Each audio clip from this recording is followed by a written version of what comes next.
بسم اللہ الرحمن الرحیم۔ سورہ الطور، اس کا پہلا رکوع جو ہے اس کا پچھلے درس کے اندر ترجمہ کیا گیا تھا۔ آج اس کا دوسرا رکوع جو ہے اس کا ہم ترجمہ کریں گے۔ اللہ تبارک و تعالیٰ نے ارشاد فرمایا فذکر، محبوب آپ نصیحت کیجئے، نصیحت کرتے رہیے۔ اس سے پہلے سورہ الذاریات کے آخری رکوع میں ارشاد ہوا وذکر فإن الذکریٰ تنفع المؤمنین، کہ محبوب آپ نصیحت کرتے رہیں، بے شک نصیحت کرنا مومنوں کو فائدہ دیتا ہے۔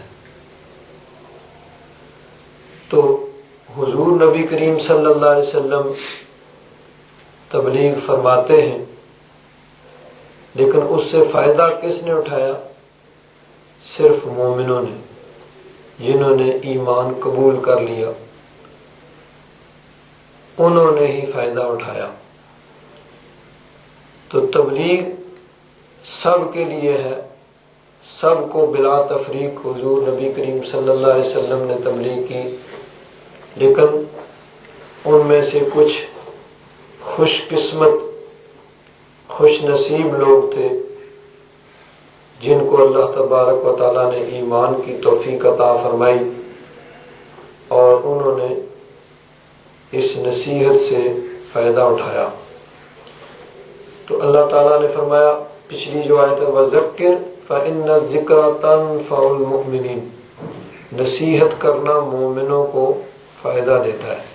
حضور نبی کریم صلی اللہ علیہ وسلم کی نصیحت سے جنہوں نے ایمان قبول کیا، خوش قسمت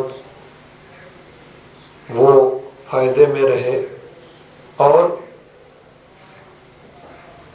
یہ بھی بات ہے کہ فَإِنَّ الذِّكْرَ تَنفَعُ الْمُؤْمِنِينَ، نصیحت کرنا مومنوں کو فائدہ دیتا ہے۔ یعنی مومن اگر نصیحت کریں اور ان کی نصیحت کو کوئی قبول نہ بھی کرے تو پھر بھی نصیحت کرنے کا والے کا فائدہ ہی فائدہ ہے۔ تبلیغ کرنے والا اس کو فائدہ ہی فائدہ ہے کہ اللہ تعالیٰ کی بارگاہ میں اس کے لیے اجر و ثواب ہے، اس نے اپنی ڈیوٹی اپنا فریضہ ادا کر دیا، تو اس کو تو بہرحال فائدہ ہے۔ اگر کوئی مان لے گا تو دگنا فائدہ ہو گیا، اس کے کہنے پر کوئی نیکی کے رستے پہ چل پڑا تو جب تک وہ نیکی کرتا رہے گا اس نیکی کے رستے پر لگانے والے کو اس کا مسلسل ثواب ملتا رہے گا۔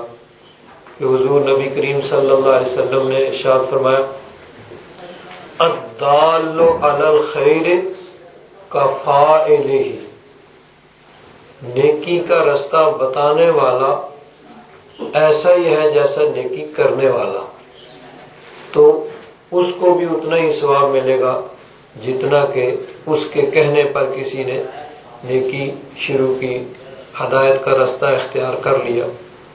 تو اس لیے نصیحت کرنا بہرحال فائدہ ہی فائدہ ہے، تبلیغ کرنا۔ اگر کوئی مان لے گا تو اس کا فائدہ، نہیں مانے گا تو بہرحال جو اپنی ڈیوٹی اور اپنا فریضہ ادا کر رہا ہے تبلیغ کا، اس کو تو فائدہ ہے ہی، اللہ تبارک و تعالیٰ کی بارگاہ میں اس کے لیے اجر و ثواب لکھا جا رہا ہے۔ تو اللہ تبارک و تعالیٰ نے فرمایا فذکر، محبوب آپ نصیحت کرتے رہیے، فما انت بنعمت ربک بکاہن ولا مجنون، پس آپ اپنے رب کی نعمت سے، اپنے رب کے فضل سے نہ کاہن ہے نہ مجنون ہے۔ حضور نبی کریم صلی اللہ علیہ وسلم کے متعلق لوگ مختلف کفار، مشرکین، مخالفین مختلف باتیں کرتے تھے، کوئی کچھ کہتا تھا، کوئی کچھ کہتا تھا۔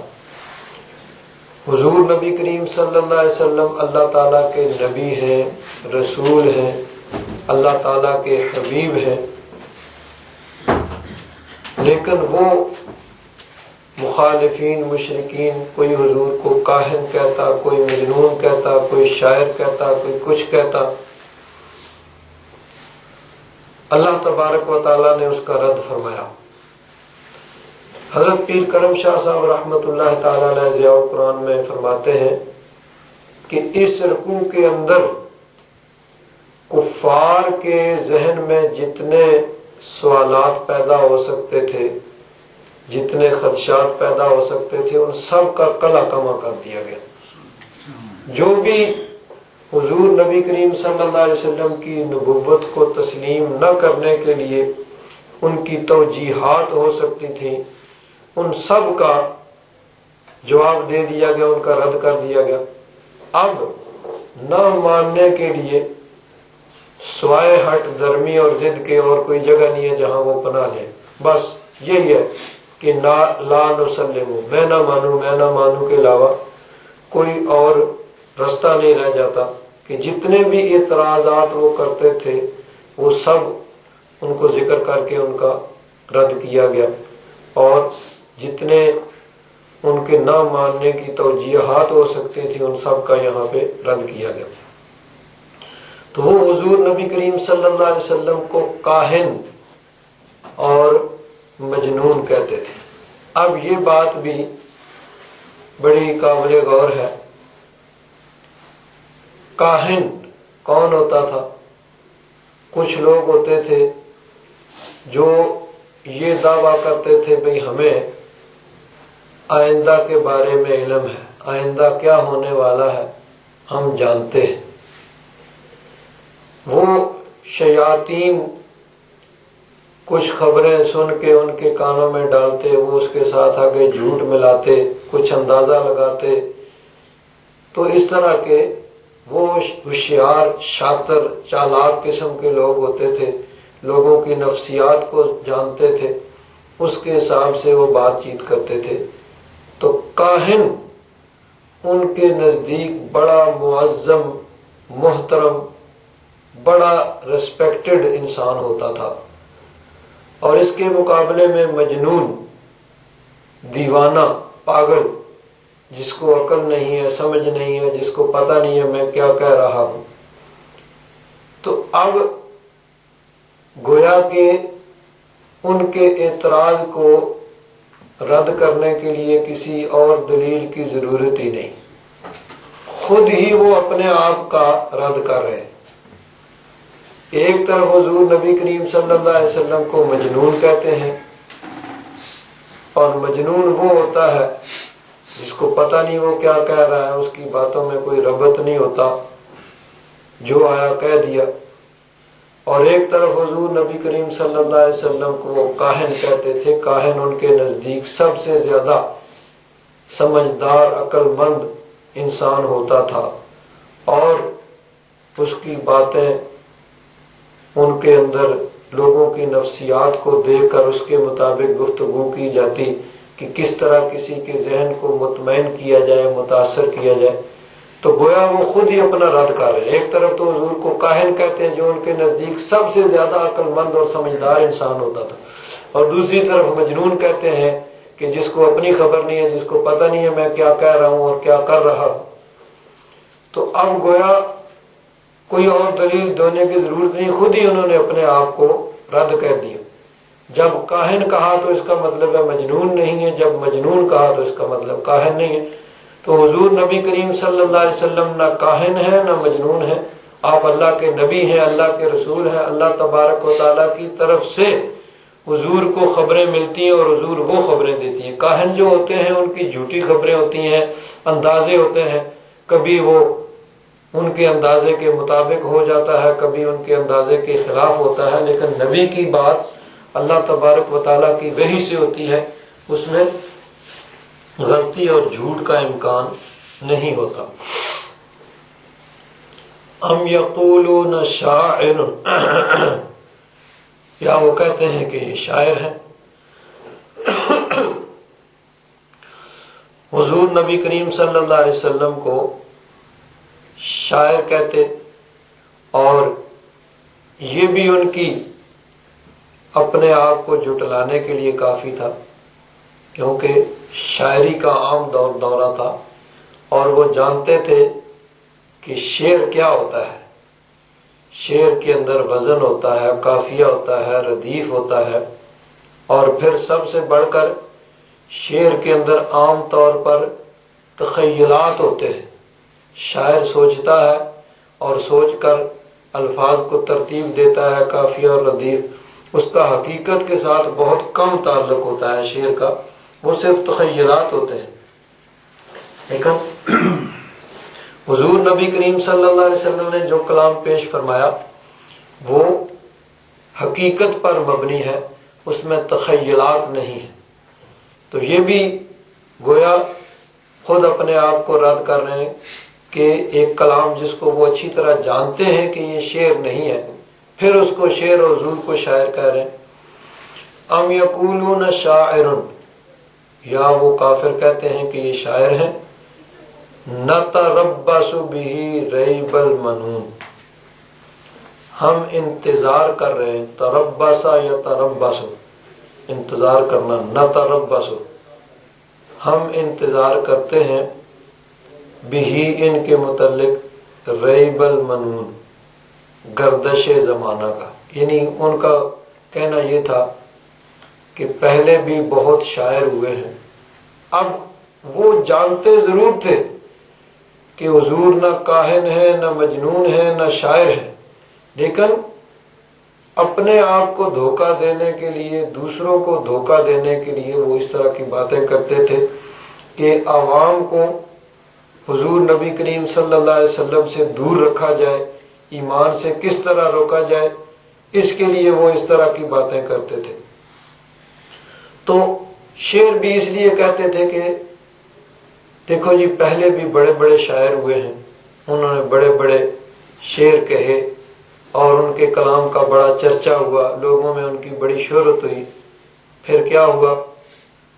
جب ان کی موت واقع ہو گئی، وقت کے ساتھ ساتھ ان کا کلام بھی جاتا رہا اور وہ تاکہ نسیاں میں رکھ دیے گئے، بھول کہ کبھی تھے بھی دنیا میں، یہ بھی لوگ بھول گئے۔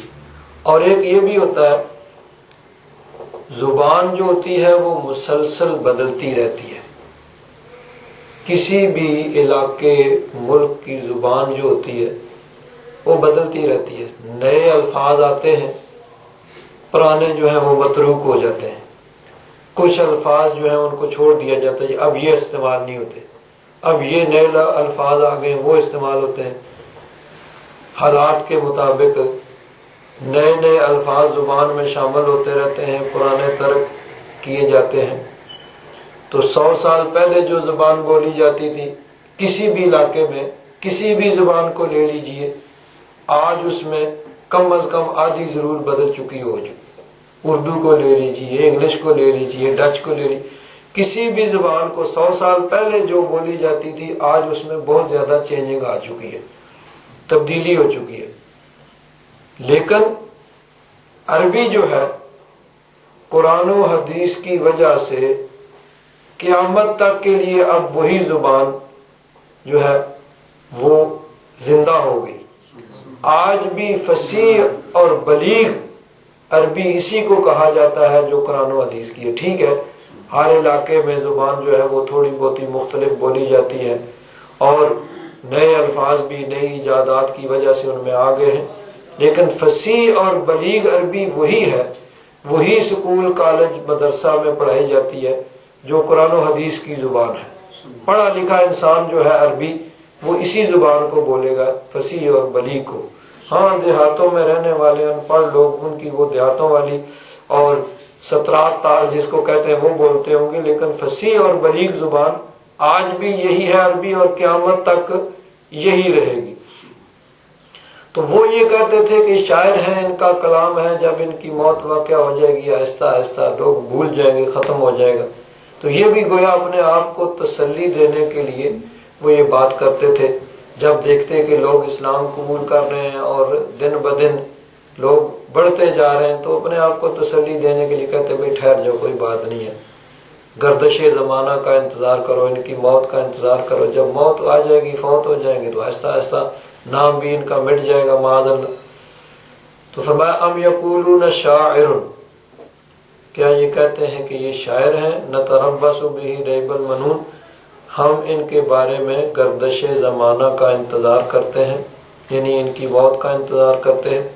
قل، محبوب فرما دو، تربصوا، تم انتظار کرو، فإنی معکم من المتربصین، میں بھی تمہارے ساتھ انتظار کرنے والوں میں سے ہوں، یعنی تم تو اس بات کے منتظر ہو کہ گردش زمانہ آئے، وقت گزرنے کے ساتھ ساتھ میری موت واقع ہونے کے ساتھ تم یہ سمجھتے ہو کہ یہ مشن ختم ہو جائے گا، لیکن میں اس بات کا انتظار کرتا ہوں کہ اللہ تبارک و تعالی اس دین کو غلبہ عطا فرمائے گا اور یہ دین قیامت تک کے لیے باقی رہے گا۔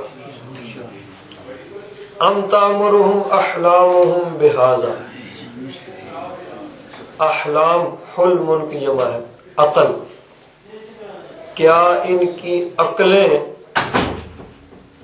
ان کو یہ حکم دیتی ہیں، ام ہم قوم طاغون، یا یہ ہیں سرکش لوگ، یعنی عقل تو ایسی بات نہیں کہہ سکتی کہ ایک ایسی بات جو عقل اور سمجھ کے عین مطابق ہو۔ حضور نبی کریم صلی اللہ علیہ وسلم کے ارشادات، قرآن پاک، شریعت، سنت عقل کے عین مطابق ہے، تو اب جو انکار کرتے ہیں عقل تو ایسی بات نہیں کہہ سکتی، عقل تو یہ کہتی ہے کہ جب ان کے دلائل حق ہیں تو ان کو مان لیا جائے۔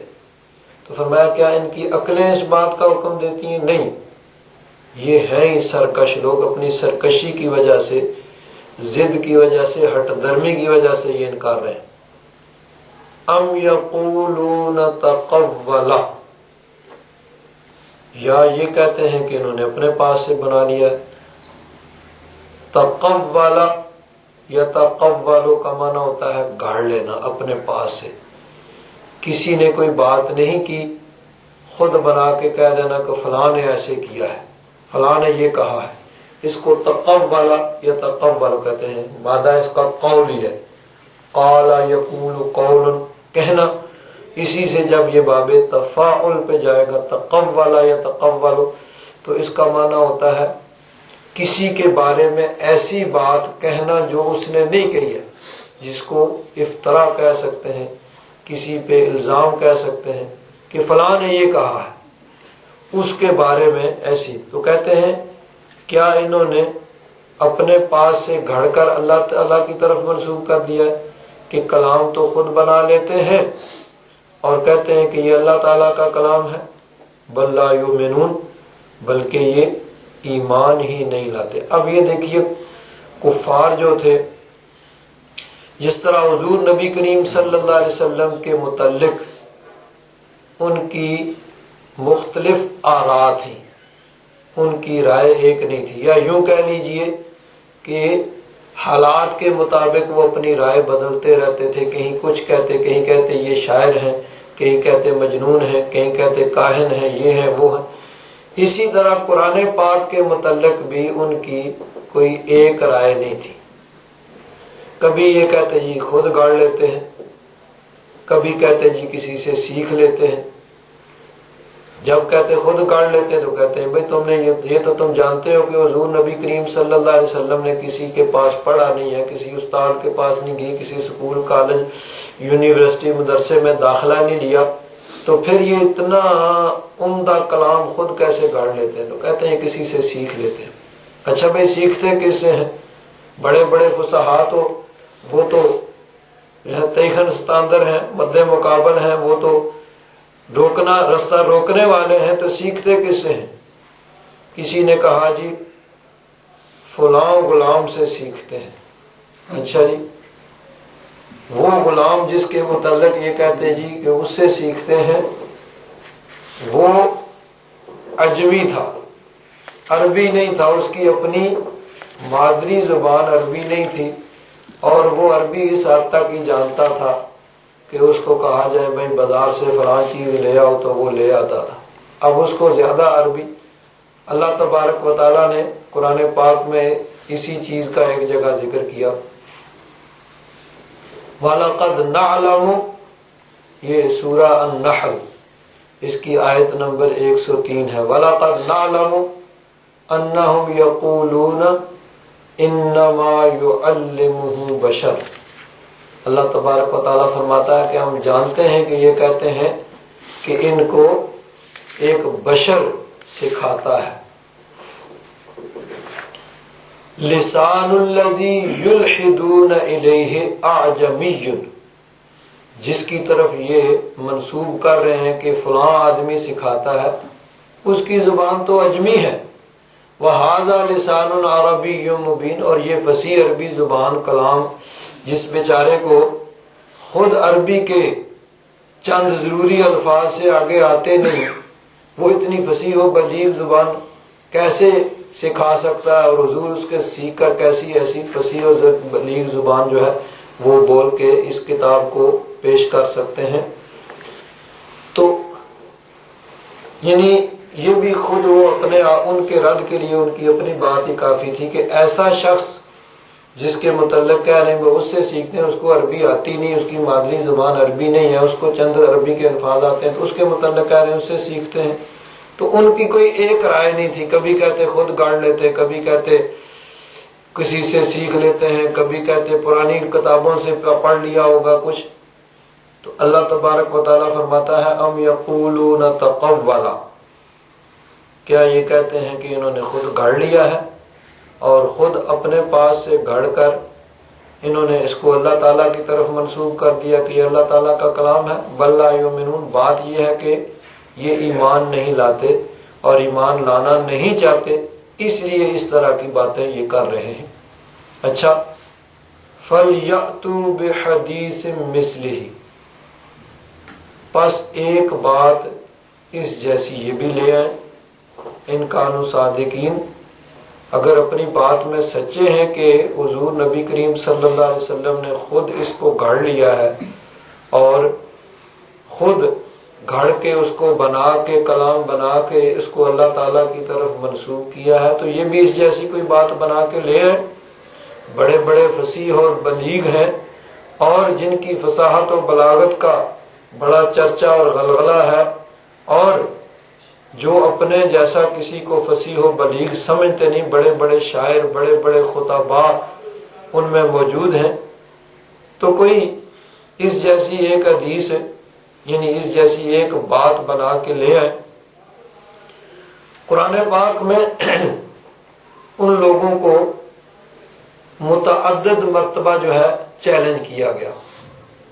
اس کو یوں کہا جا سکتا ہے علماء نے علی سبیل التنزل، یعنی جب کسی سے بات کی جاتی ہے تو پہلے کہا جاتا ہے بھائی ایک مشکل کام اس کو کہا جاتا ہے بھائی یہ کرو، جب وہ نہیں کر سکتا اچھا بھائی تم یہ نہیں کر سکتے چلو اس سے کم یہ کر دو، اچھا یہ بھی نہیں کر سکتے چلو اس سے بھی آسان تمہیں کہتے ہیں یہ کر دو۔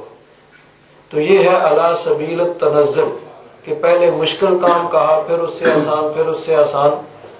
تو اس کو علماء نے یوں کہا ہے کہ پہلے قرآن پاک کے مثل انہوں نے کہا کہ اگر یہ قرآن پاک اللہ تبارک و تعالیٰ کا کلام نہیں ہے، یہ کہتے ہیں کہ حضور نے خود گھڑ لیا، تو تم بھی عربی ہو، تم بھی اس جیسی ایک کتاب بنا کے لے آؤ۔ چیلنج کیا گیا، کسی کی طرف سے کوئی جواب نہیں آیا۔ کہا گیا اچھا بھائی ٹھیک ہے، اگر تم اس جیسی کتاب پوری نہیں لا سکتے تو چلو قل فأتوا بعشر سور مثلہ، تم 10 صورتیں اس جیسی بنا لاؤ۔ پوری کتاب اگر نہیں لا سکتے تو 10 صورتیں اس جیسی۔ اب دیکھیں چھوٹی چھوٹی صورتیں آخری علم تری کیف سے لے کر قل اعوذ برب الناس تک 10 چھوٹی چھوٹی صورتیں ہیں۔ تو فرمایا کہ ٹھیک ہے، پوری کتاب نہیں لا سکتے تو ان سے محبوب کہو فأتوا بعشر سور مثلی، 10 اس جیسی صورتیں جو ہیں وہ تم بنا کے لے، اور اگر اپنی بات میں سچے ہو تو فاتو بعشر سور مثلی مفتریات وادعوا من استطعتم من دون اللہ ان کنتم صادقین۔ اللہ تبارک و تعالیٰ کے مقابلے میں جتنے تمہارے ہیں نا مددگار، سب کو بلا لو اور سب کو شامل کر لو، سب مل کے تم قرآن پاک کی 10 صورتوں کی مثل لے آؤ۔ اگر پورا قرآن پاک نہیں بنا سکتے تو 10 صورتیں جو ہیں وہ بنا کے لے آؤ۔ اب یہ بھی چیلنج قائم رہا، کوئی جو ہے اس کا جواب نہیں دے سکا۔ پھر اور اس سے آسان کام جو ہے وہ کہا گیا کہ قل فاتو بسورۃ مثلہ، محبوب ان سے کہو پوری کتاب نہیں لا سکتے، 10 صورتیں بھی نہیں لا سکتے، چلو ایک صورت ہی بنا کے لے آؤ۔ انا اعطیناک الکوثر فصل لربک وانحر ان شانئک هو الابتر۔ یہ 3 چھوٹی چھوٹی آیتوں پر مشتمل ایک صورت ہے، چلو اس جیسی کوئی صورت تم بنا کے لے آؤ۔ وَدْعُوا مَنِ اسْتَطَعْتُم مِّن دُونِ اللَّهِ إِن كُنتُمْ صَادِقِينَ، اللہ کے علاوہ جتنے تمہارے مددگار ہیں نا سب کو بلا لو، سب مل کے بیٹھ جاؤ اور ایک صورت جو ہے وہ بنا کے لے آؤ۔ یہ بھی نہیں، ایک جگہ شروع میں پہلی سورہ بقرہ پہلا سپارہ فرمایا وَإِن كُنتُمْ فِي رَيْبٍ مِّمَّا نَزَّلْنَا عَلَىٰ عَبْدِنَا فَاتُوا بِسُورَةٍ مِّن مِّثْلِهِ۔ اللہ تعالیٰ نے فرمایا کہ ہم نے جو اپنے بندے پہ اتارا ہے قرآن پاک، اس کے بارے میں تم شک و شبہ میں مبتلا ہو، تم بھی اس جیسی ایک صورت بنا کے لے آؤ۔ وَادْعُوا شُهَدَاءَكُم مِّن دُونِ اللَّهِ إِن كُنتُمْ صَادِقِينَ، اور اللہ کے علاوہ جتنے تمہارے مددگار ہیں سب کو ملا لو، سب کو بلا لو اور سب مل کے کوشش کرو، جائنٹ ایفرٹس، کولیکٹیو، مل کے سارے کوشش کرو اور اس کی مثل بنانے کی کوشش کرو۔ اور ساتھ ہی فرما دیا فَإِن لَمْ تَفْعَلُوا، اگر تم یہ کام نہ کر سکو، وَلَن تَفْعَلُوا، سن لو یقیناً تم یہ کام نہیں کر سکو گے، تو پھر فَاتَّقُوا النَّارَ الَّتِي وَقُودُهَا النَّاسُ وَالْحِجَارَةُ، اس آگ سے بچنے کی کوشش کرو جس کا ایندھن انسان اور پتھر ہوں گے، عدت الکافرین، جو کافروں کے لیے تیار کی گئی۔ تو چیلنج کیا گیا کہ پہلے کہا گیا بھئی پورا قرآن پاک تم بھی اس جیسی کوئی کتاب لے آؤ، اچھا نہیں لا سکتے 10 صورتیں لے آؤ، 10 صورتیں بھی نہیں لا سکتے ایک صورت لے آؤ، ایک صورت نہیں لا سکتے ایک آیت ہی لے آؤ، فَلْيَأْتُوا بِحَدِيثٍ مِّثْلِهِ، کوئی جیسی ایک ہی بات بنا لے گئے۔ اور پھر دیکھیے قرآن پاک نے چیلنج کر دیا، قل، محبوب فرما دو، لَئِنِ اجْتَمَعَتِ الْإِنسُ وَالْجِنُّ، سورہ اسراء 15واں سپارہ ہے، اس کی آیت نمبر 88، محبوب فرما دو کہ اگر لَئِنِ اجْتَمَعَتِ الْإِنسُ وَالْجِنُّ، سارے انسان اور جن جمع ہو جائیں، اکٹھے ہو جائیں، عَلَىٰ أَن يَأْتُوا بِمِثْلِ هَٰذَا الْقُرْآنِ، اس بات پہ جمع ہو جائیں کہ وہ سارے مل کے اس قرآن کی مثل بنا کے لائیں گے، لَا يَأْتُونَ بِمِثْلِهِ، اللہ تعالیٰ نے فرما دیا کہ نہیں، وہ اس کی مثل نہیں لا سکتے، وَلَوْ كَانَ بَعْضُهُمْ لِبَعْضٍ ظَهِيرًا، اگرچہ وہ ایک دوسرے کے مددگار ہو جائیں۔ سب اور کفار نے بہرحال کوشش بھی کی۔ اب یہ ایک بہت بڑا چیلنج تھا، بھائی ٹھیک ہے تم بھی فصیح ہو بلیغ ہو تو کوشش کرو۔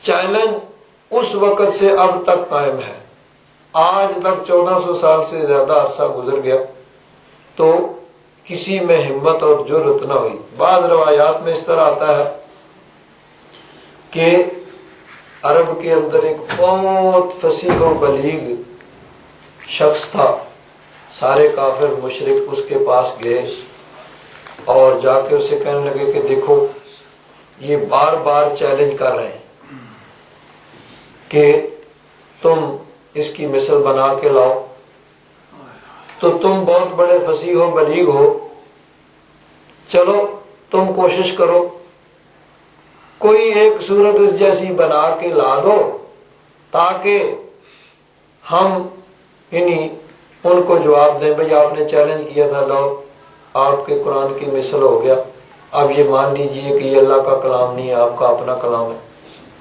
اس نے کہا بات تو مشکل ہے لیکن چلو میں کوشش کرتا ہوں، اس کے لیے مجھے ذہنی طور پر فری ہونا چاہیے، بھئی مجھے کوئی کسی قسم کا کوئی فکر نہ ہو. انہوں نے کہا ہم تمہارے تمام اخراجات اٹھائیں گے، ٹھیک ہے تم بے فکر ہو کر ایک کمرے کے اندر بیٹھ جاؤ اور اس کی مثل بنا کے لے آؤ. اب اس نے شروع کر دیا، وقت گزرتا گیا، سب نے مل کے اس کے اخراجات بھی اٹھا لیے. 1 ماہ 2 ماہ 3 ماہ 6 مہینے گزر گئے. انہوں نے پوچھا بھئی کیا کچھ کہاں تک بات پہنچی ہے، اتنے اخراجات بھی ہو گئے. اس نے کہا جی بات یہ ہے، میں الفاظ کو ترتیب دے کر جملے بنا کر ایک کلام بناتا ہوں اور میرا ذہن یہ کہتا ہے کہ شاید یہ کلام اس کی مثل ہوگا. پھر میں اس کلام کو جب اس کلام سے اس کا موازنہ اور مقابلہ کرتا ہوں، جب کمپیئر کرتا ہوں، تو میرا اپنا ہی ذہن کہتا ہے کہ یہ اس جیسا نہیں ہے، تو کوئی دوسرا اس کو اس کی طرح کیسے مانے گا. تو یہ کام جو ہے نہیں ہو سکتا. اس نے ہینڈز اپ کر دیا کہ نہیں بھائی یہ مجھ سے نہیں ہو سکتا. ایک حدیث پاک میں اس طرح آتا ہے کہ مکہ کے لوگ جو ہوتے تھے نا، اپنا کلام بنا کے خانہ کعبہ کی دیواروں کے ساتھ لٹکا دیا کرتے تھے، اور ان کا جو سب سے بڑا استاذ تھا وہ آ کے اس کلام کو چیک کرتا اور اس کے نمبر دیتا، بھئی یہاں غلطی ہے، یہ الفاظ اس کی بجائے یہ لفظ ہونا چاہیے تھا، اس کو یوں ہونا چاہیے تھا، یوں ہونا چاہیے تھا. اس کی نوک پلک سنوارنے ان کے جو ہے وہ اصلاح کرتا. حضور نبی کریم صلی اللہ علیہ وسلم کے ایک صحابی انہوں نے انا اعطیناک الکوثر فصل لربک وانحر ان شانئک ھو الابتر، یہ سورہ مبارکہ لکھ کر وہاں پہ لٹکا دی. اب وہ آیا، سارے کلام دیکھ رہا ہے، اس کو بھی جا آ کے دیکھا، ایک دفعہ پڑھا، پھر پڑھا، بار بار پڑھتا ہے، بار بار پڑھتا ہے. بار بار پڑھنے کے بعد اس کے نیچے لکھتا ہے واللہ ما ھذا کلام البشر، اللہ کی قسم یہ کسی انسان کا کلام نہیں ہے، انسان کوئی ایسا کلام نہیں لکھ سکتا. تو قرآن پاک نے چیلنج کیا، بار بار چیلنج کیا، اور یہ چیلنج آج تک موجود ہے. پورا کفر جو ہے ایڑی چوٹی کا زور لگا کے بھی اس چیلنج کا جو ہے وہ مقابلہ نہ کر سکا. تو اللہ تعالیٰ نے فرمایا فَلْيَأْتُوا بِحَدِيثٍ مِثْلِهِ إِن كَانُوا صَادِقِينَ، یعنی یہ سب سے آسان کام تھا. پہلے پوری کتاب بنانے کے لیے کہا گیا، پھر چلو پوری نہیں 10 صورتیں لے آؤ، 10 صورتیں نہیں، ایک صورت لے آؤ، ایک صورت نہیں لا سکتے تو ایک آیت ہی اس جیسی بنا لو. لیکن اس کا بھی کافروں کی طرف سے کوئی جواب نہیں آیا. فَلْيَأْتُوا بِحَدِيثٍ مِثْلِهِ إِن كَانُوا صَادِقِينَ، اگر یہ اس بات میں سچے ہیں کہ یہ اللہ کا کلام نہیں، حضور نے اپنے پاس سے بنا لیا، تو یہ بھی ایک ایسی ایک حدیث، ایک آیت، ایک بات ایسی بنا کے لیں اگر سچے ہیں. ام خلقوا من غیر شیء، کیا یہ بغیر کسی شے کے یعنی خود بخود ہی بن گئے؟ ام هم الخالقون، یا یہ خود ہی پیدا کرنے والے ہیں، یعنی خود اپنے خالق ہیں، اپنے بنانے والے ہیں. ام خلقوا السماوات والارض، یا انہوں نے آسمانوں اور زمین کو پیدا کیا ہے.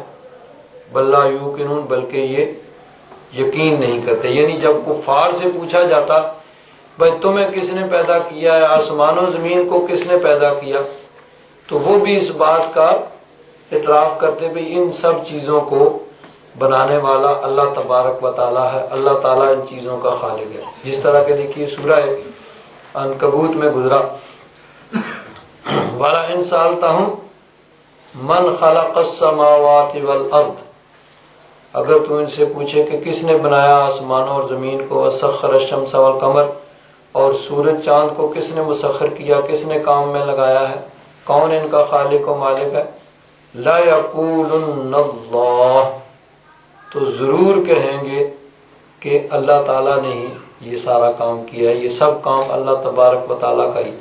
تو یہ چیزیں ماننے کے باوجود پھر اس کی عبادت کیوں نہیں کرتے؟ جب مانتے ہیں کہ وہی خالق ہے، وہی مالک ہے، وہی رازق ہے، تو پھر اس کی عبادت سے کون سی چیز مانے ہے، کیا رکاوٹ ہے، کیوں اس کی عبادت نہیں کرتے؟ ام عندہم خزائن ربک، کیا ان کے پاس آپ کے رب کے خزانے ہیں؟ ام ہم المسیطرون، یا یہ اس پہ نگہبان ہیں. یعنی کفار یہ کہتے تھے کہ حضور نبی کریم صلی اللہ علیہ وسلم کو کیوں کر نبی بنا دیا گیا، یہ کیسے نبی ہو سکتے ہیں؟ اگر اللہ تبارک و تعالیٰ نے کسی کو نبی بنانا تھا تو یہ مکہ اور طائف جو بڑے عرب کے شہر ہیں، ان میں بڑے بڑے جاگیردار لوگ موجود ہیں، ان میں سے کسی کو اللہ تعالیٰ کو نبی بنانا چاہیے تھا. یعنی ان کا خیال یہ تھا کہ ایسا شخص نبی ہونا چاہیے تھا جس کے پاس بڑا مال و دولت ہو، بڑی جاگیر ہو، جس کے پیچھے اس کے حواریوں کا، مددگاروں کا ایک لشکر ہو. اس لشکر کے ذریعے سے وہ اس پیغام کو سب سے منوا سکے، زور بازو کے ذریعے بائی فورس اپنے کلام کو وہ منوا سکے اور سب کو اپنا ہم نوا بنا سکے. جس طرح دیکھیے قرآن پاک میں یہ پیچھے 25ویں سپارے میں گزرا ہے. کافر جو تھے انہوں نے کہا وَقَالُوا لَوْلَا نُزِّلَ هَذَا الْقُرْآنُ عَلَى رَجُلٍ مِّنَ الْقَرْيَتَيْنِ عَظِيمٍ، ان دو بستیوں، دو شہروں مکہ اور طائف میں سے کسی بڑے آدمی پہ قرآن پاک کیوں نہیں نازل ہوا؟ ان کے خیال کے مطابق بڑا آدمی وہی ہوتا تھا جس کے پاس بڑا مال و دولت ہو، بڑی جائیداد ہو، جس کا قبیلہ ہو، جس کے پیچھے اس کے حواریوں کا لشکر ہو. اللہ تبارک و تعالیٰ نے فرمایا اہم یقسمون رحمت ربک، کیا یہ تیرے رب کی رحمت کو تقسیم کرتے ہیں؟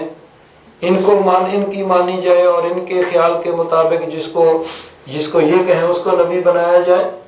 تو یہاں بھی یہ فرمایا ام عندہم خزائن ربک، خزائن خزانتن، تیرے رب کے خزانے کیا ان کے قبضے میں ہیں، یہ اس کے نگہبان ہیں. یعنی ان کا جو خیال ہو اس کو مان کے جس کو یہ کہیں اس کو نبی بنایا جائے. نبوت اللہ تبارک و تعالیٰ کا فضل محض ہے. یعنی صرف اللہ تبارک و تعالیٰ اپنے فضل و کرم سے جس کو چاہتا ہے نبی بنا دیتا ہے. جہاں یہ بھی عقیدے کی بات ہے، ولایت کسبی بھی ہوتی ہے، وہبی بھی ہوتی ہے. عام طور پر ولی کیا ہوتا ہے؟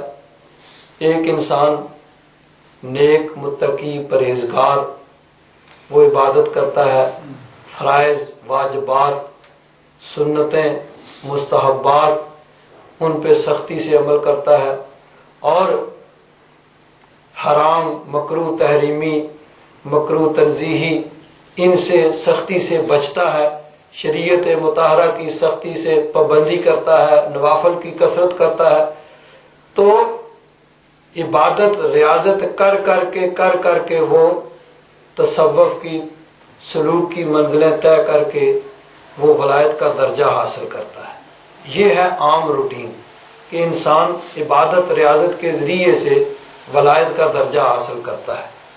لیکن کبھی کبھی ولایت وہبی بھی ہوتی ہے کہ انسان پیدائشی طور پر ولی ہوتا ہے. جس طرح بہت سے ولی جو ہیں وہ پیدائشی طور پر ولی ہیں. حضرت غوث اعظم رضی اللہ تعالیٰ عنہ پیدا ہوئے اور دودھ پینے کا وقت ہے، لیکن اس دودھ پینے کی مدت میں دن کے وقت رمضان شریف میں دودھ نہیں پیتے.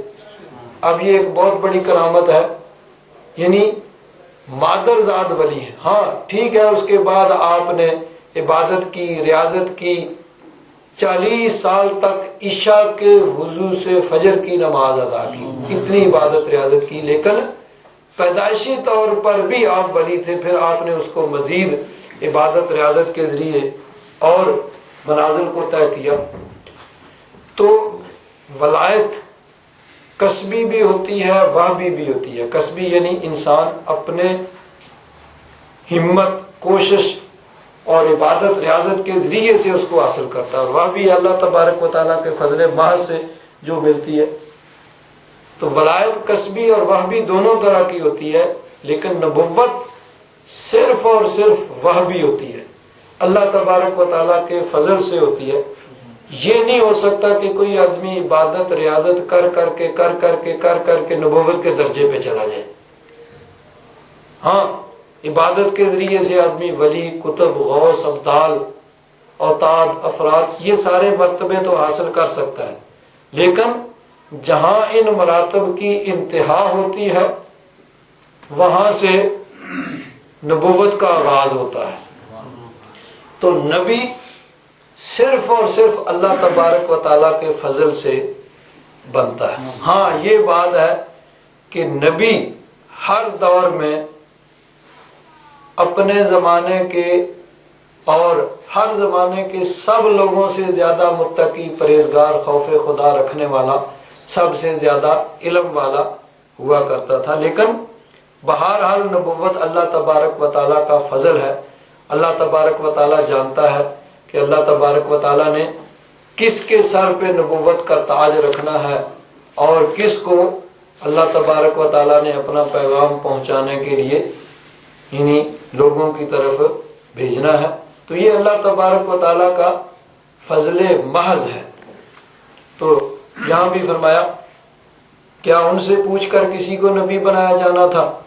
ام عندہم خزائن ربک ام ہم المسیطرون، کیا ان کے پاس اللہ تبارک و تعالیٰ کے خزانے ہیں اور کیا یہ اس پر نگہبان ہیں، یعنی ان کی مرضی کے بغیر کچھ نہیں ہو سکتا؟ نہیں، یہ بات نہیں ہے۔ یہ نبوت اور رسالت اللہ تعالیٰ کا فضل ہے۔ اللہ تبارک و تعالیٰ جانتا ہے کہ اللہ تبارک و تعالیٰ نے کس کا انتخاب کرنا ہے اور کس کی یہ ڈیوٹی لگانی ہے اپنا پیغام پہنچانے کے لیے۔ ام لہم سلم، یا ان کے پاس کوئی سیڑھی ہے، سلم طرف جس کے ذریعے سے نیچے سے انسان اوپری منزل پہ جاتا ہے، یستمعون فیہ، جس کے ذریعے سے یہ سنتے ہیں، یعنی سیڑھی لگا کے آسمانوں پہ چلے جاتے ہیں اور وہاں جا کے سنتے ہیں کہ کیا بات چیت ہو رہی ہے۔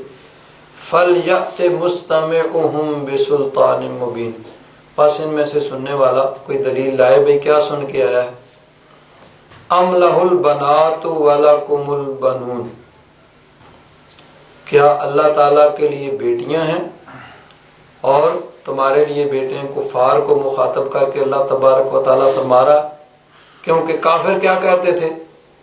فرشتے ان کو وہ اللہ تعالیٰ کی بیٹیاں کہتے تھے۔ فرشتوں کے متعلق کافر کہا کرتے تھے، ان کے بعض قبائل یہ کہتے تھے کہ فرشتے اللہ تعالیٰ کی بیٹیاں ہیں۔ تو اللہ تبارک و تعالیٰ نے فرمایا کہ کیا اللہ کے لیے بیٹیاں ہیں اور تمہارے لیے بیٹے ہیں؟ کیونکہ عرب کے اندر بیٹی کو اچھا نہیں سمجھا جاتا تھا۔ جس کے گھر کے اندر بیٹی پیدا ہوتی تھی، بجائے خوش ہونے کے اس کے گھر میں صف ماتم بچ جاتی تھی۔ جس طرح دیکھیے قرآن پاک میں اس کو 2 جگہ پہ یہ مضمون جو ہے وہ بیان کیا گیا، ایک ہے 25واں سپارہ اور ایک 14واں سپارہ، دونوں جگہ یہ مضمون جو ہے ایک ہی طرح کا مضمون ہے، اس کو بیان کیا اللہ تبارک و تعالیٰ نے۔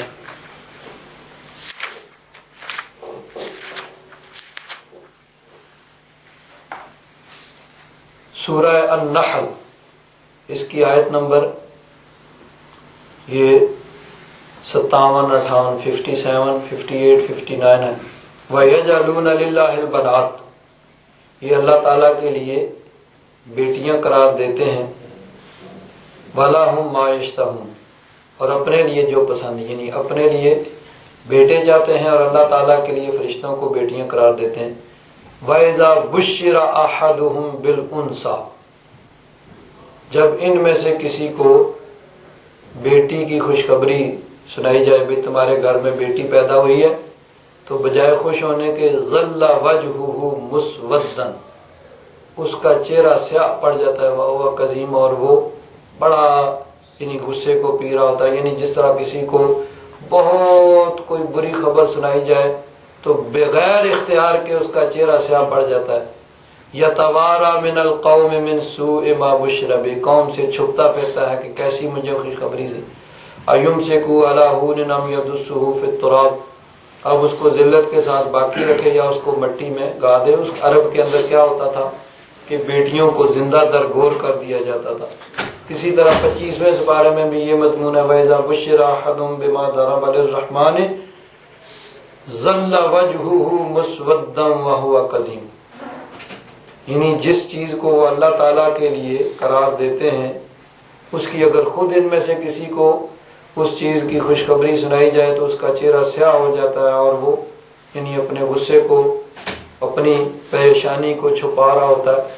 تو یہ عرب کے مشرکین کی یہ نفسیات تھی. اسلام کے اندر اللہ تبارک و تعالیٰ اور اس کے محبوب نے بیٹی کو رحمت قرار دیا ہے، اور بیٹی کی پرورش کرنے والے کے لیے نبی کریم صلی اللہ علیہ وسلم نے بشارتیں دی ہیں.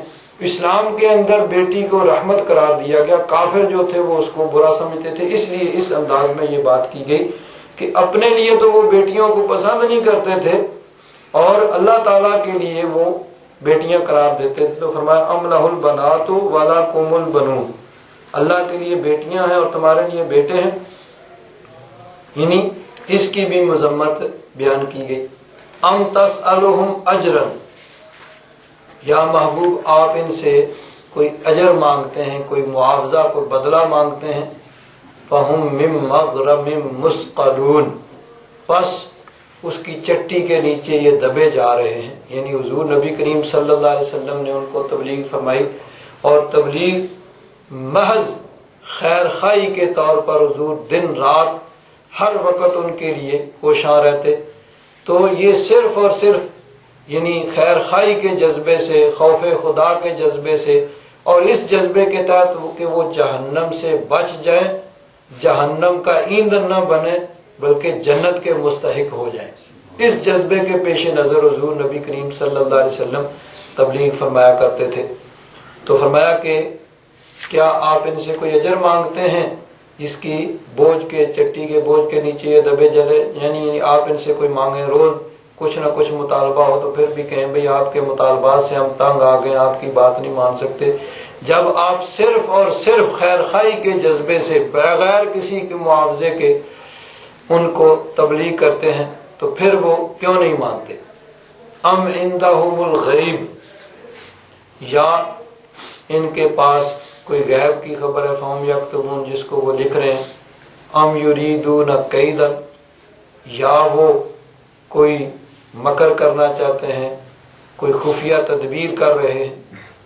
فالذین کفروا هم المکیدون، پس جو کافر ہیں ان کی تدبیریں ان پر ہی الٹی پڑی جائیں گی، ان کے مکر ان پر ہی الٹ کے آ جائیں گے، اور وہ خود ہی اپنی تدبیروں کا شکار ہو جائیں گے. جس طرح انہوں نے حضور نبی کریم صلی اللہ علیہ وسلم کے متعلق انہوں نے کہا بھئی کیا کرنا چاہیے، دن بدن یہ بات ان کا دین بڑھتا جا رہا ہے، روز کوئی نہ کوئی اسلام قبول کر رہا ہے. اور پھر انہوں نے حضور نبی کریم صلی اللہ علیہ وسلم کو شہید کرنے کا پروگرام بنایا. اللہ تعالیٰ نے اپنے محبوب کو ہجرت کا حکم دیا، اور حضور نبی کریم صلی اللہ علیہ وسلم مدینہ منورہ تشریف لے گئے، اور بالآخر وہ وقت آیا کہ حضور نے مکہ کو فتح کیا، اور سارے عرب کے اندر حضور کا دین جو ہے حضور کی ظاہری زندگی میں پھیل گیا. تو فرمایا کہ کیا وہ کوئی خفیہ تدبیریں کر رہے ہیں. فالذین کفروا هم المکیدون، پس کافر جو ہیں ان کی تدبیریں ان کے اوپر ہی پڑیں گی الٹی، وہی اس کا شکار ہو جائیں گے. ام لہم الہ غیر اللہ، کیا ان کے لیے کوئی معبود ہے اللہ تعالیٰ کے علاوہ کوئی اور. سبحان اللہ عما یشرکون، پاک ہے اللہ تبارک و تعالیٰ ہر اس سے جس کو یہ اللہ تبارک و تعالیٰ کا شریک ٹھہراتے ہیں. وَإِن يَرَوْا كِسْفًا مِّنَ السَّمَاءِ سَاقِطًا، اگر یہ کوئی آسمان کا ٹکڑا گرتا ہوا دیکھیں، کسفن ٹکڑا میں السماء آسمان سے، ساقطاً گرتا ہوا، یقول سحاب مرکوم، تو کہیں گے کہ یہ طے در طے بادل ہے، یعنی بادل کا موٹا سا ٹکڑا۔ مطلب یہ ہے کہ انہوں نے ماننا نہیں، ان کا مطالبہ ہوتا تھا کہ اگر آپ سچے نبی ہیں تو آسمان کا کوئی ٹکڑا ہم پہ گرا دیں۔ اللہ تعالیٰ نے فرمایا کہ اگر کوئی ٹکڑا گرے گا تو پھر بھی یہ نہیں مانیں گے، کہیں گے یہ بادل کا طے بتا، یعنی مطلب یہ ہے کہ جب انہوں نے ماننا ہی نہیں ہے، پہلے سے تہیہ کیا ہوا ہم نے نہیں ماننا، تو ان کے سارے مطالبات پورے کر دیں، ان کے مطلوبہ معجزات دکھا دیں، پھر بھی انہوں نے نہیں ماننا ہے۔ فَذَرْهُمْ، محبوب ان کو چھوڑ دیں، حَتَّى يُلَاقُوا يَوْمَهُمُ الَّذِي فِيهِ يُسْعَقُونَ، یہاں تک کہ اس دن کو ملیں جس دن ان کو بے ہوش کر دیا جائے گا، یعنی قیامت کا دن جب سور پھونکا جائے گا اور سب کے سب جتنے لوگ زندہ ہوں گے سب کے سب ان پہ موت طاری ہو جائے گی۔ یوم لا یغنی عنہم کیدہم شیئا، جس دن ان کا مکر، ان کے منصوبے کچھ ان کو فائدہ نہیں دیں گے، ولا ہم ینصرون، اور نہ ان کی مدد کی جائے گی۔ وَإِنَّ لِلَّذِينَ ظَلَمُوا عَذَابًا دُونَ ذَلِكَ، بے شک ظالموں کے لیے عذاب ہے اس سے پہلے بھی۔ ایک عذاب تو وہ قیامت کے دن ہوگا نا کہ کافروں کو جہنم میں داخل کیا جائے گا، ایک عذاب اس سے پہلے بھی ہے، وَلَكِنَّ أَكْثَرَهُمْ لَا يَعْلَمُونَ، لیکن وہ اس کو جانتے نہیں، اور وہ کیا ہے؟ عذاب قبر ہے، کہ قیامت تک کے لیے قبر کے اندر ان کو عذاب دیا جائے گا۔ یہ وہ عذاب ہے جو قیامت کے عذاب سے پہلے ہوگا۔ وَاصْبِرْ لِحُكْمِ رَبِّكَ، پس آپ صبر کیجئے اپنے رب کے حکم کا، یعنی رب کے حکم کے، اس کے فیصلے کے آنے کا انتظار کیجئے۔ فَإِنَّكَ بِأَعْيُنِنَا، محبوب آپ ہماری آنکھوں کے سامنے ہیں، آپ ہماری نظر میں ہیں، آپ پہ ہماری نگاہ عنایت ہے، ہمارا فضل ہے، ہمارا کرم ہے۔ فَإِنَّكَ بِأَعْيُنِنَا، آپ ہماری نظروں کے سامنے ہیں۔ وَسَبِّحْ بِحَمْدِ رَبِّكَ، اور اپنے رب کی تسبیح کیجئے اس کی حمد کے ساتھ، یعنی رب کی حمد اور اس کی تسبیح بیان کیجئے۔ حین تقوم، جب آپ کھڑے ہوتے ہیں، یعنی کسی مجلس میں اٹھیں اس وقت اللہ تعالیٰ کی حمد و ثنا کریں، اس کی تسبیح کریں۔ رات کو آرام کرنے کے بعد جب صبح سحری کے وقت اٹھیں اس وقت اللہ تبارک و تعالیٰ کی حمد و ثنا، اس کی تسبیح، اس کی تکبیر تحلیل بیان کریں۔ وَمِنَ اللَّيْلِ، اور رات کے وقت بھی فَسَبِّحْهُ، اس کی تسبیح کرو، یعنی نماز تہجد کی ادائیگی۔ وَإِدْبَارَ النُّجُومِ، اور جب ستارے پیٹھ پھیر جائیں، یعنی ستاروں کے غائب ہونے کے وقت۔ اب یہ لفظ پیچھے جو ہے، ابھی تھوڑا سا پیچھے سورہ کاف کے آخر میں یہی آیت اس طرح گزری ہے، وَمِنَ اللَّيْلِ فَسَبِّحْهُ وَأَدْبَارَ السُّجُودِ، رات کو اس کی تسبیح کیجئے اور سجدوں کے پیچھے۔ اور یہاں ہے وَمِنَ اللَّيْلِ فَسَبِّحْهُ وَأَدْبَارَ النُّجُومِ، وہاں ادبار السجود اور یہاں ادبار النجوم، سجدوں کے پیچھے اور ستاروں کے پیٹھ پھیرنے کے وقت۔ تو حضرت عبداللہ بن عباس رضی اللہ تعالیٰ عنہما ارشاد فرماتے ہیں کہ وہاں مراد ہے مغرب کی نماز کے بعد 2 رکعتیں ادا کرنا، یعنی فرض نمازوں کے بعد سنتوں کی ادائیگی۔ اور ادبار النجوم اس وقت جب ستارے ڈوب رہے ہوں، ستارے غائب ہوں، سحری نمودار ہوتی ہے اس کے بعد، تو اس سے مراد فجر کی 2 رکعتیں ہیں۔ فجر کی یعنی 2 فرض سے پہلے 2 سنت، یہ حضور نبی کریم صلی اللہ علیہ وسلم نے ان پر ہمیشگی کی ہے اور ان کی تاکید کی ہے۔ تو اس لیے فقہا نے فرمایا کہ فجر کی 2 سنتیں جو ہیں وہ سنت مؤکدہ قریب الوجوب ہے، یعنی واجب کے قریب قریب ہے، ان کی بہت زیادہ تاکید ہے۔ اسی لیے فجر کی 2 رکعتیں حضور نبی کریم صلی اللہ علیہ وسلم عام طور پر نفل جو ہے وہ سواری پہ بھی ادا فرما لیا کرتے تھے، لیکن فجر کی سنتوں کے لیے، فرضوں کے ساتھ ساتھ سنتوں کی ادائیگی کے لیے بھی سواری سے اترتے، تو یعنی ان کی تاکید بہت زیادہ ہے اور یہ واجب کے قریب قریب ہے۔ اسی لیے ایک دفعہ حضور نبی کریم صلی اللہ علیہ وسلم سفر پہ تشریف لے گئے، رات کو ایک جگہ قیام فرمایا، رات کے آخری پہر، ساری رات سفر کیا، آخری پہر میں قیام کیا۔ حضرت بلال حبشی سے فرمایا کہ جب سحری نمودار ہو، صبح کی روشنی نمودار ہو تو تم نے ہم سب کو جگانا ہے، رات کے آخری پہر میں آرام کر رہے ہیں، سفر کر کے سب تھکے ہوئے ہیں، تو تم نے سب کو اٹھانا ہے فجر کی نماز کے لیے۔ اب حضور نبی کریم صلی اللہ علیہ وسلم سارے صحابہ کرام آرام فرما رہے ہیں، حضرت بلال حبشی نے کچھ نفل ادا کیے، ابھی کچھ وقت باقی ہے، تو ایک اونٹ کا جو کچاوا تھا اس کے ساتھ ٹیک لگا کے مشرق کی طرف منہ کر کے بیٹھ گئے کہ ابھی صبح کی روشنی نمودار ہوتی ہے، میں اذان کہوں گا، سب کو بیدار کروں گا۔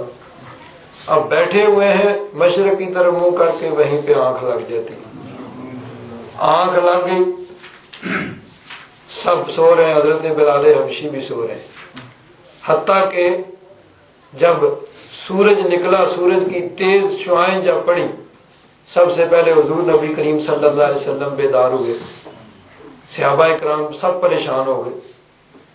تو صحابہ کرام کی پریشانی کو دیکھ کر حضور نبی کریم صلی اللہ علیہ وسلم نے فرمایا بھئی اب اس میں ہمارا تو قصور نہیں ہے، ہم نے تو پورا اہتمام بھی کیا، بس یہ تقدیر الہی تھی، تو چلو یہاں سے چلو آگے۔ وہاں سے آگے چل کے ایک جگہ قیام کیا، سب نے وضو کیا، فجر کی سنتیں اور فرض دونوں کی قضا کی گئی، پہلے سنتیں ادا کی گئیں، پھر بعد جماعت حضور نبی کریم صلی اللہ علیہ وسلم نے نماز جو ہے وہ پڑھائی، اور حضرت بلال حبشی کو بلایا، فرمایا ہم نے تو کہا تھا کہ جگانا ہے۔ عرض کیا حضور میں نے تو نماز پڑھی اور بیٹھا ہوا تھا، بس ایسی آنکھیں غالب آ گئی کہ خبر ہی نہیں۔ تو اس میں یہ ہے کہ حضور نبی کریم صلی اللہ علیہ وسلم نے فجر کی سنتوں کی بھی قضا کی اور فرائض کی بھی، تو اس میں یہ ہے کہ باقی سنتیں اگر رہ جائیں تو ان کی قضا نہیں ہوتی ہے، فجر کی سنتیں جو کہ واجب کے قریب قریب ہیں، تو اس لیے فقہا نے فرمایا ہے کہ اگر فجر کی سنتیں رہ جائیں تو ایک تو یہ ہے کہ اگر کوئی آدمی فجر کی نماز نہیں پڑھ سکا اور سورج نکل آیا تو سورج نکلنے کے بعد 20 منٹ تقریباً وہ ہوتا ہے جو مکروہ وقت ہے، اس میں نماز نہیں پڑھی جا سکتی، اس کے بعد پھر وہ سنتیں بھی پڑھے گا اور فرض بھی پڑھے گا، زوال تک اگر اس نے اس نماز کی قضا کی ہے۔ ویسے تو فوری طور پر اس کو فوراً قضا کرنی چاہیے، اتنی دیر بھی نہیں کرنی چاہیے، بہرحال زوال تک اگر کرتا ہے تو پھر سنتوں کے ساتھ قضا کرے گا، اور زوال کے بعد اگر ظہر کے بعد وہ قضا کرتا ہے تو پھر صرف فرضوں کی قضا ہوگی، پھر سنتوں کی قضا جو ہے وہ نہیں ہوگی۔ اور اس حدیث میں یہ بھی ہے کہ اس میں بھی اللہ تبارک و تعالیٰ کی حکمتیں تھیں کہ ایک قضا نماز پڑھنے کا بھی ایک طریقہ جو ہے حضور نبی کریم صلی اللہ علیہ وسلم کی سنت سے جو ہے وہ معلوم ہو جائے کہ اگر کسی کی نماز بالفرض رہ جاتی ہے تو اس کے لیے ضروری ہے کہ جتنا جلدی ہو سکے اس نماز کو وہ قضا کرے۔ اس میں اللہ تبارک و تعالیٰ کی حکمتیں تھیں، تو اللہ تعالیٰ نے سب پر نیند مسلط کر دی، حضرت بلال حبشی کو مقرر کیا تو ان پر بھی نیند مسلط ہو گئی، اور سب جو ہے وہ سوئے رہ گئے اور فجر کی نماز قضا ہو گئی اور پھر اس کو قضا کیا گیا۔ تو اگر بہت چند آدمیوں کی رہ جائے تو باجماعت بھی اس کو قضا جو ہے وہ کیا جا سکتا ہے۔ تو اس میں بھی اللہ تبارک و تعالیٰ کی حکمتیں ہوتی ہیں، سارے احکام جو ہیں، جس طرح دیکھیے بعض اوقات حضور نبی کریم صلی اللہ علیہ وسلم کو نماز کے اندر کوئی غلطی لگتی ہے جس کی وجہ سے سجدہ سہو کیا جاتا ہے، تو یہ بھی ایک حکمت ہے کہ بعد میں لوگوں کو نماز میں غلطی لگنی ہے تو اس کو اس کا طریقہ معلوم ہو جائے کہ غلطی اگر ہو جائے تو اس کو درست کرنے کا کیا طریقہ ہے۔ تو اس میں بھی اللہ تبارک و تعالیٰ کی حکمت ہے۔